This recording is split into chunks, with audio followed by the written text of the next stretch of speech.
Today you'll hear a story about a wealthy sheik who discovers his dead wife's precious necklace on an airport janitor, unraveling secrets that will change both their lives forever. Before this thrilling story, tell us where you're listening from, and leave a like if you enjoy it, or comment something if you don't like it, and want to help us improve our story. The rain poured mercilessly over Newark Liberty International Airport, turning the early December evening darker than usual. Sheikh Kareem Al Fayed stood at the entrance of the private terminal, watching as his security team scrambled to prepare for his departure. At 52, Kareem carried himself with the confident posture of a man who commanded respect wherever he went. His tailored Brioni suit complemented his salt and pepper beard, and his dark eyes surveyed the scene with practiced detachment. "Your jet is ready, sir," said Marcus, his head of security, a former Navy SEAL who had been with Kareem for over a decade. Kareem nodded and began walking toward the tarmac, his leather shoes clicking against the polished floor of the terminal. The rain seemed to intensify as they approached the door leading to the airfield. His mind was already on the meetings awaiting him in Dubai, far from the cold American winter. As they passed through the terminal, a cleaning woman was mopping the floor near the exit. She kept her head down, moving rhythmically with practiced efficiency. Something about her caught Kareem's attention, perhaps the methodical way she worked, reminiscent of his late wife Amara's perfectionism. He was about to look away when a glint caught his eye. Hanging from the woman's neck, partially hidden beneath her uniform but revealed as she bent forward, was a pendant that made Kareem's heart stop. A crescent moon-shaped gold pendant with a singular diamond star nestled in its curve. Amara's necklace. The necklace he had buried with her 5 years ago. "Wait," he commanded, his voice barely audible. Marcus turned, instantly alert. Kareem approached the woman, who looked up, startled by the sudden appearance of this imposing man in her workspace. "Sir, can I help you?" she asked, her voice betraying a hint of Eastern European accent. She was in her early 40s, with tired blue eyes and blonde hair, pulled back in a practical bun. "That necklace," Kareem said, pointing to the pendant. "Where did you get it?"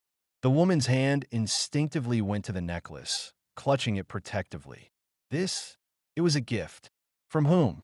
Kareem's voice had hardened now, causing Marcus to step closer, sensing potential trouble.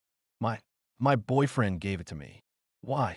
Confusion and fear mingled in her expression. "That necklace belonged to my wife. It was buried with her 5 years ago." The color drained from the woman's face.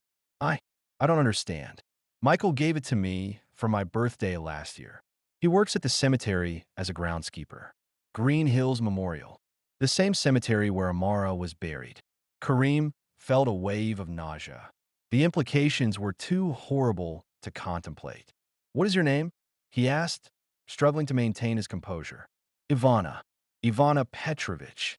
Ivana, I need to speak with you privately about this matter. It's of utmost importance."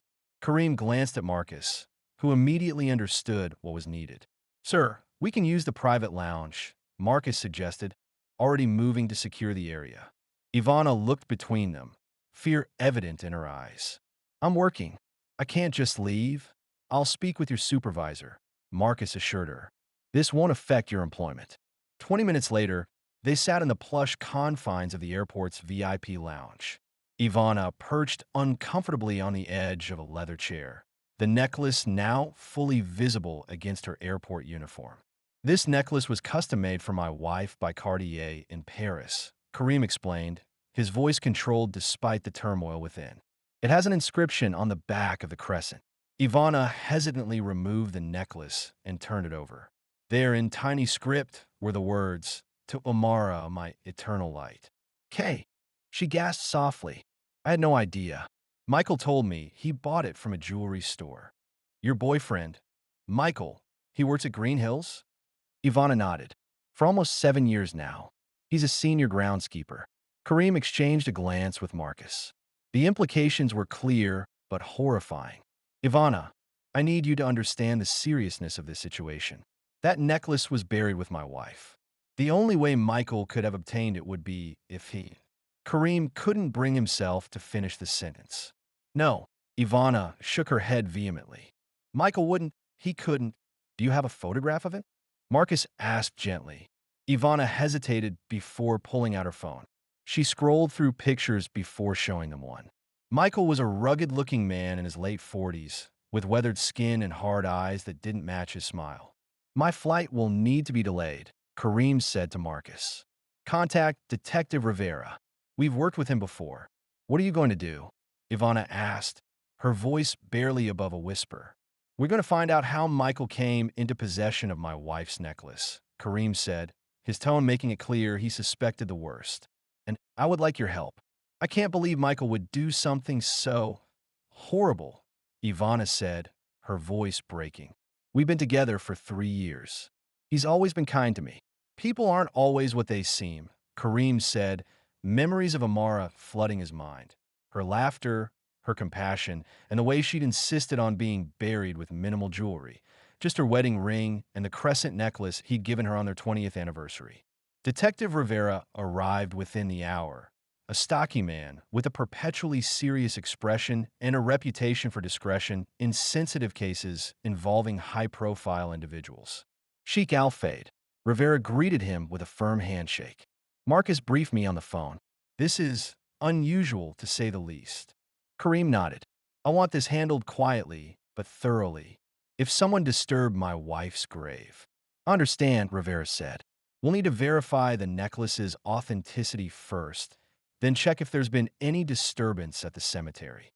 And Michael? Ivana asked, her hands trembling slightly. We won't approach him yet, Rivera assured her. First, we gather evidence. The following morning found them at Green Hills Memorial, a sprawling cemetery in New Jersey where many wealthy families, including foreign dignitaries like Kareem, had chosen to bury their loved ones. The cemetery administrator, a solemn woman named Mrs. Patterson, was horrified at the suggestion that one of their employees might have desecrated a grave. We employ 57 groundskeepers and all undergo rigorous background checks, she insisted.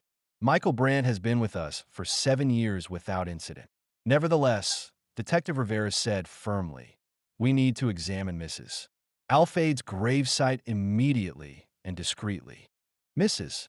Patterson reluctantly led them through the cemetery. December had stripped the trees bare, and a light dusting of snow covered the ground. Kareem hadn't visited Amara's grave in over a year.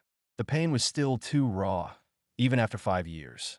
Seeing the elegant headstone with her name carved in both Arabic and English made his chest tighten. We'll need to examine the grave, Rivera said gently. I'll need to consult with our board before authorizing any exhumation, Mrs. Patterson began. That won't be necessary yet, Rivera interrupted.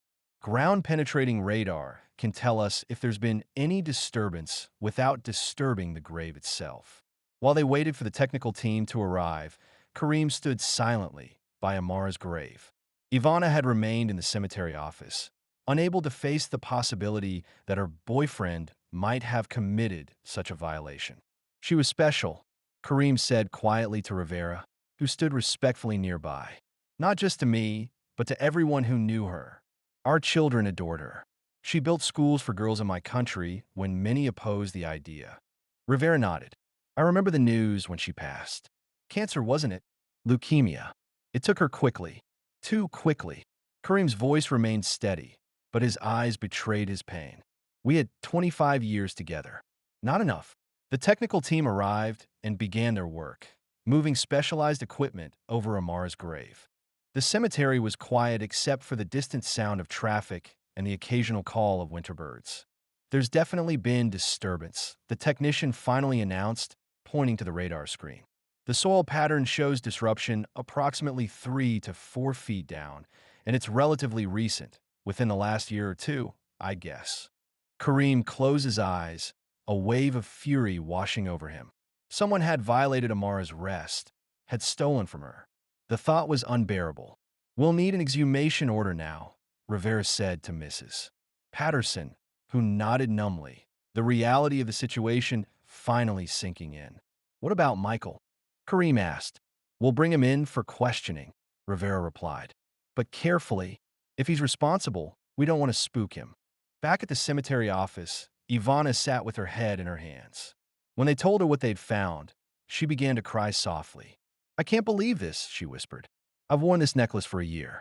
I've slept beside him, trusted him. We need your help, Ivana, Rivera said gently. Michael can't know we suspect anything. What do you want me to do? She asked, wiping her tears. Act normally. Go home. Be with him as he usually would. We'll have officers nearby at all times.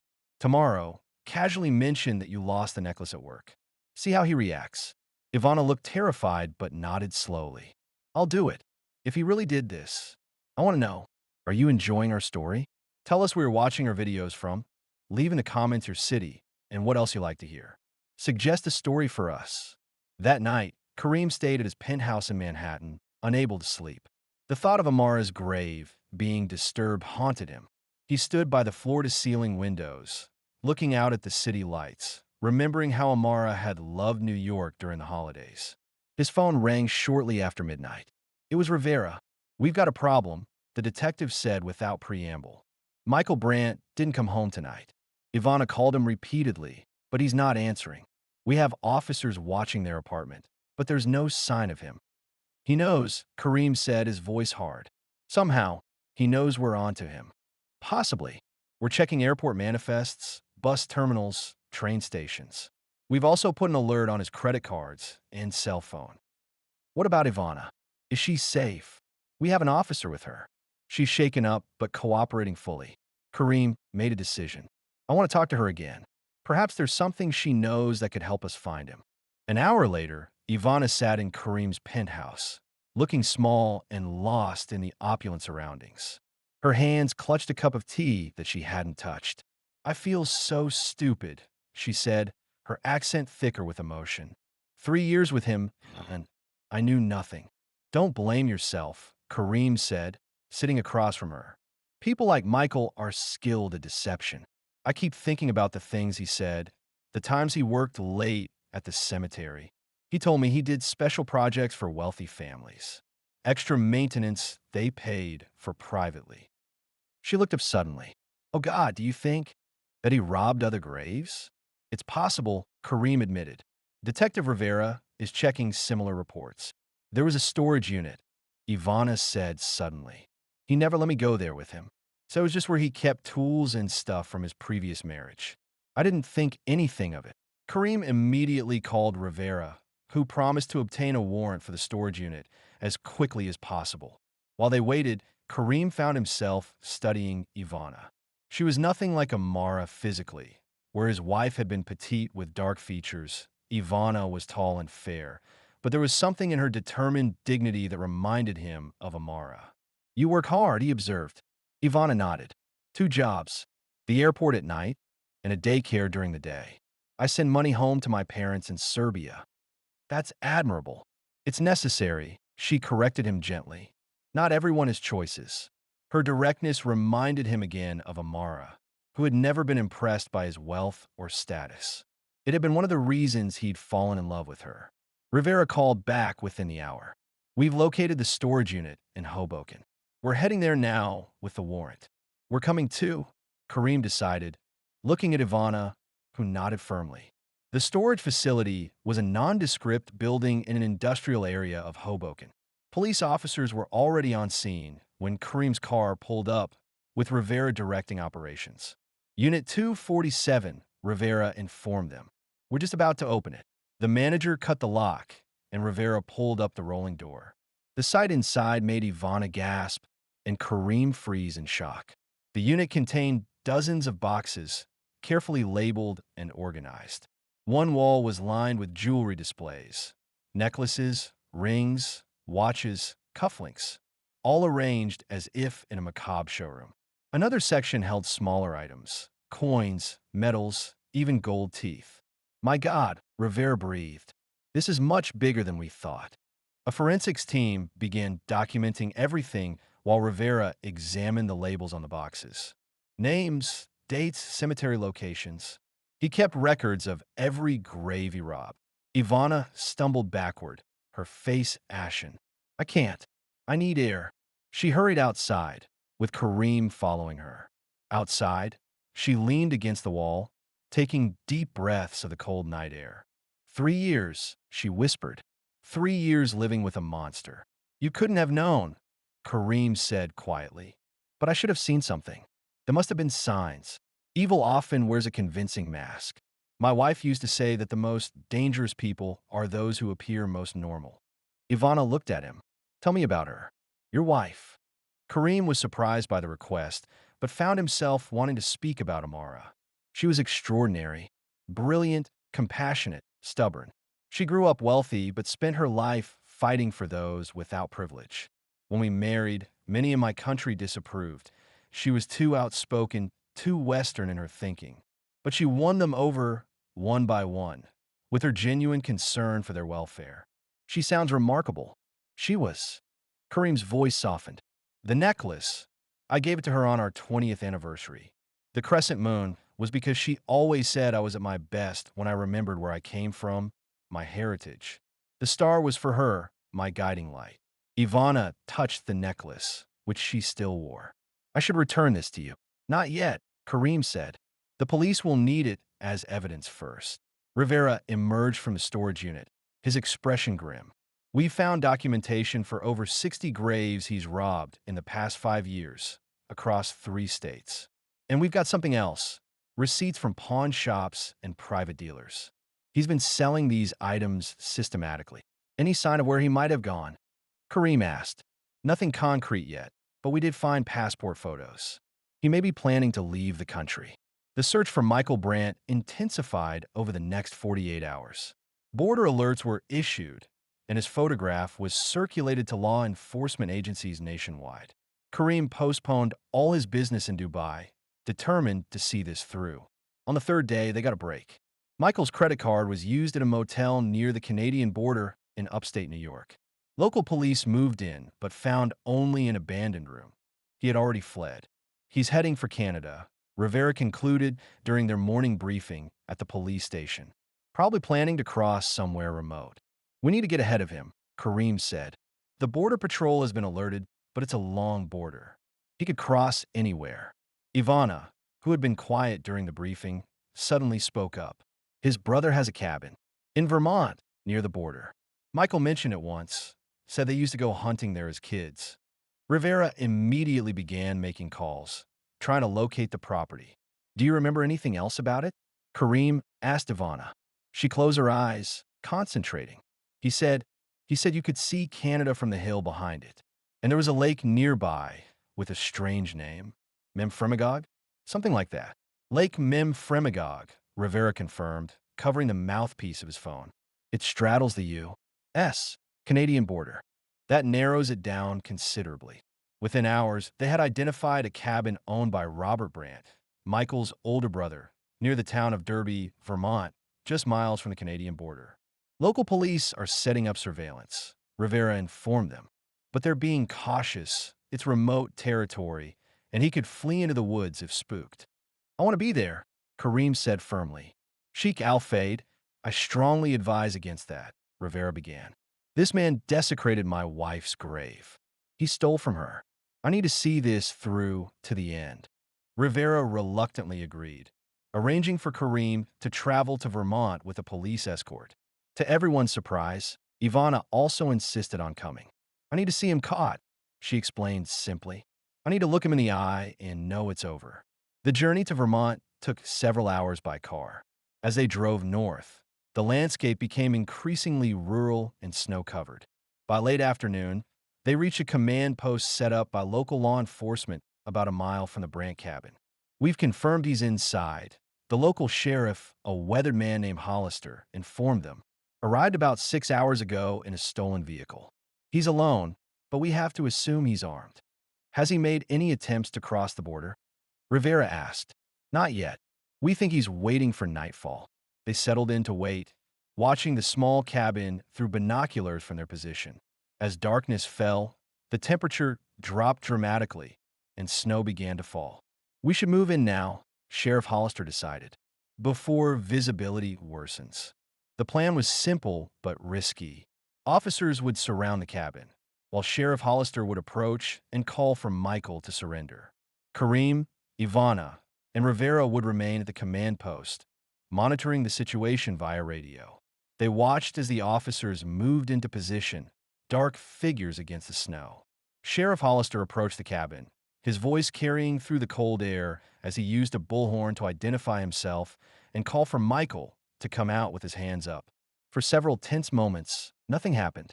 Then, suddenly, the cabin door burst open, and Michael Brand emerged, running toward the woods behind the property. Officers gave chase, their flashlights bobbing in the darkness.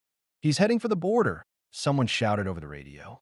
Kareem found himself holding his breath as the pursuit unfolded. Beside him, Ivana was rigid with tension.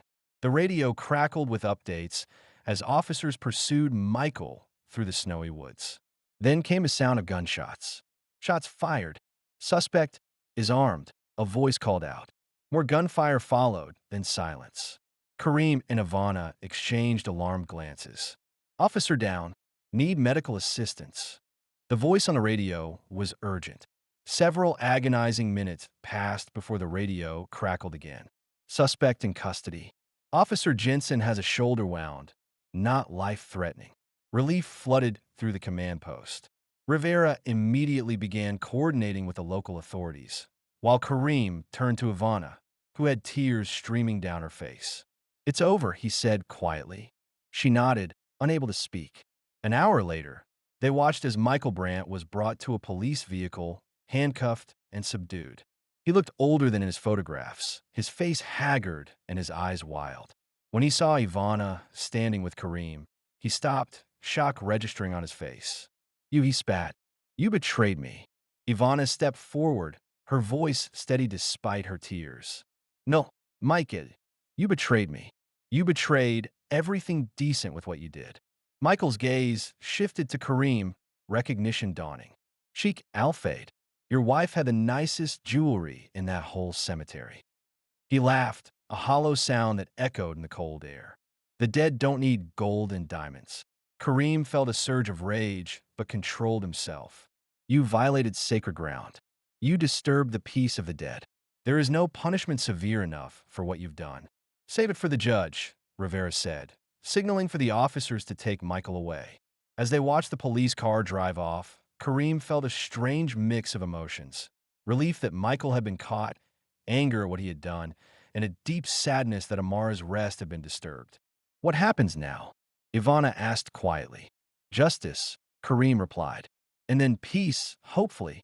In the weeks that followed, the full extent of Michael Brandt's crimes came to light. He had robbed over 60 graves across 3 states, stealing jewelry and other valuables from the deceased.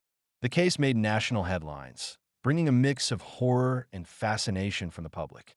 Amara's necklace, along with her other stolen possessions, was returned to Kareem after being processed as evidence. The courts expedited the proceedings due to the sensitive nature of the case, and Michael eventually pleaded guilty, facing a sentence of 15 years in prison. For Kareem, the process of reburying Amara's possessions became an unexpected opportunity for healing. He invited Ivana to the small, private ceremony at the cemetery, feeling that their shared experience had created a bond between them. "I want to thank you," he told her as they stood by Amara's grave on a cold January morning. "Your courage helped bring this man to justice." Ivana shook her head. "I only did what was right. I'm still trying to come to terms with how long I was with him, never suspecting. We can't always see the darkness in others. Sometimes it hides too well." The cemetery workers finished their task, respectfully retreating to give Kareem privacy. He knelt by the grave, placing a single white rose on the fresh earth. "I've decided to establish a fund," he said as he stood, "for cemetery security and to help identify other victims of similar crimes.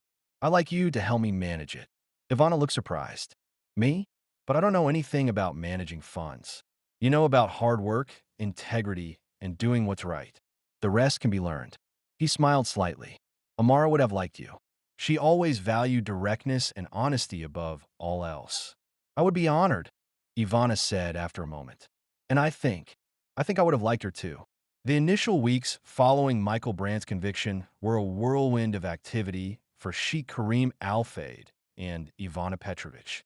The media frenzy surrounding the grave desecration case had been intense, And while Michael Brandt's plea deal brought a sense of closure, it also highlighted a disturbing vulnerability in cemetery security across the nation.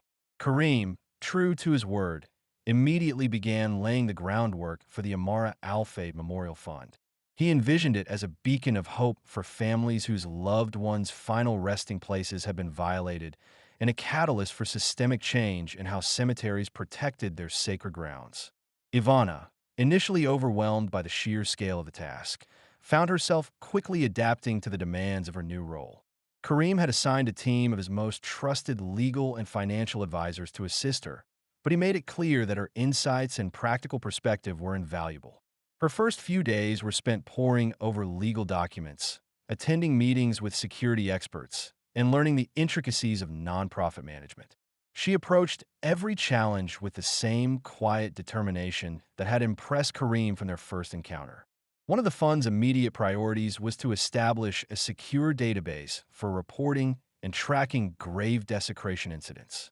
Detective Rivera, still involved in the aftermath of the Brandt case, proved to be an invaluable ally, connecting them with law enforcement agencies and forensic specialists who could contribute to the initiative. The goal was not just to catch perpetrators, but to prevent such crimes from happening in the first place through advanced surveillance technologies, improved groundskeeping protocols, and community awareness campaigns. Ivana's personal journey was equally transformative. The trauma of discovering Michael's true nature had left deep scars, but her work with the fund provided a powerful outlet for her grief and anger.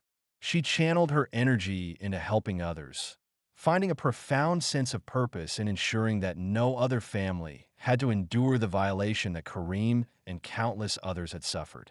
She moved out of the apartment she had shared with Michael, finding a small, quiet place in a different part of the city, a fresh start. Kareem ensured her security and provided resources to help her rebuild her life, always maintaining a respectful distance, acknowledging the professional nature of their collaboration. The fund's launch was met with widespread public support. Donations poured in from across the globe, touched by the story of the sheikh who turned personal tragedy into a mission for justice. Kareem, usually a private man, made a rare public appearance at the fund's inaugural press conference, standing alongside Ivana. He spoke eloquently about Amara's legacy, her compassion, and her unwavering belief in protecting the vulnerable. Ivana, though nervous, delivered a heartfelt speech about the importance of vigilance and the healing power of collective action. Her sincerity resonated deeply with the audience, establishing her as a credible and empathetic voice for the cause. As the months passed, the Amara Al-Fayed Memorial Fund began to make a tangible impact. Pilot programs for enhanced cemetery security were implemented in several states, leading to a noticeable decrease in reported incidents. The fund also provided legal aid to victims, helping them navigate the complex process of seeking justice and recovering stolen heirlooms. Ivana often found herself traveling, meeting with affected families, listening to their stories, and offering comfort and practical assistance. Her empathy and resilience made her a natural advocate, earning her the respect and admiration of everyone she encountered. Kareem observed Ivana's growth with quiet satisfaction. He saw in her a reflection of Amara's spirit, a woman of integrity, strength, and a deep commitment to justice. Their professional relationship deepened into a bond of mutual respect and shared purpose. They often discussed strategies for the fund late into the evenings, their conversations extending beyond business to philosophical reflections on life, loss, and the enduring power of hope. Kareem found himself confiding in Ivana about his memories of Amara, sharing anecdotes that he hadn't spoken aloud in years. Ivana, in turn, spoke of her own struggles and triumphs, creating a unique space of understanding between them. One evening, as they reviewed reports in Kareem's penthouse overlooking the city, Ivana paused, looking out at the glittering skyline. "It's strange," she mused. "Just a few months ago, I was mopping floors, my life feeling so small. Now I feel like I'm part of something truly meaningful." Kareem nodded, his gaze following hers.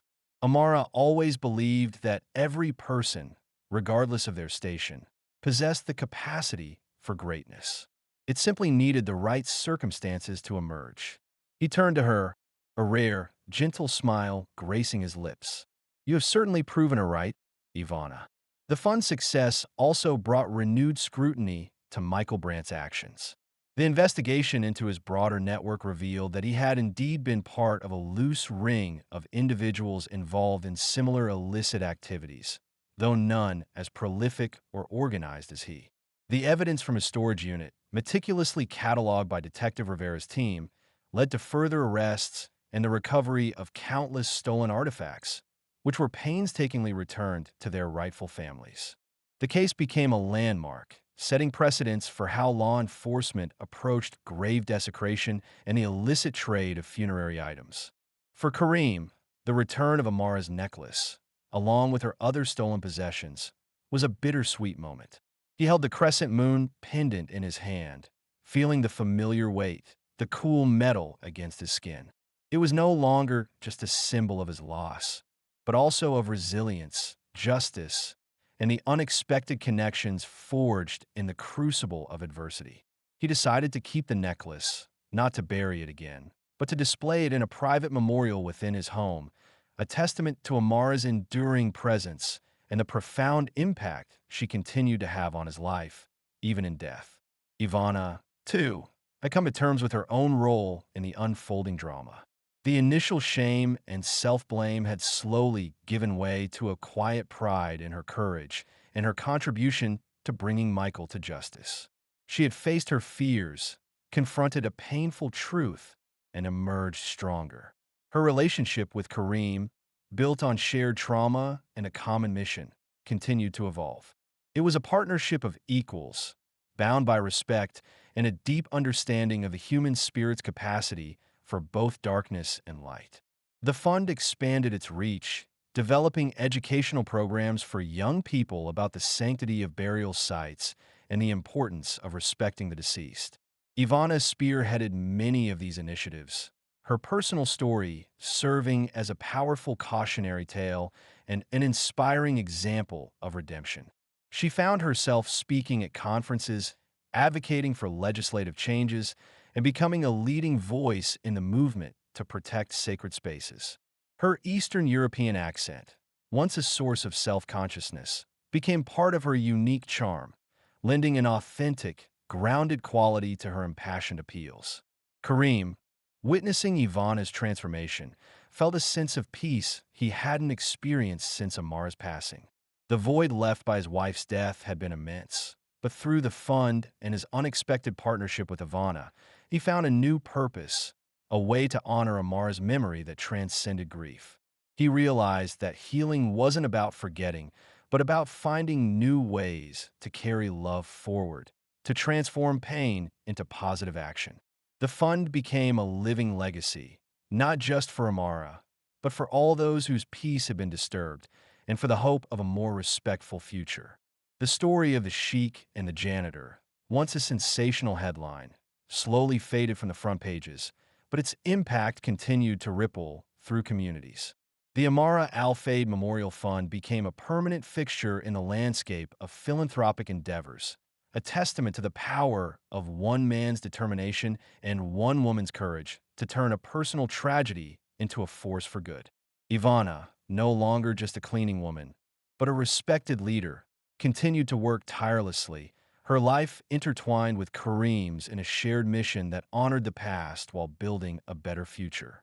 The crescent moon necklace, now safely enshrined, served as a silent reminder of the journey they had both undertaken, a journey from desecration to dignity, from despair to renewed purpose.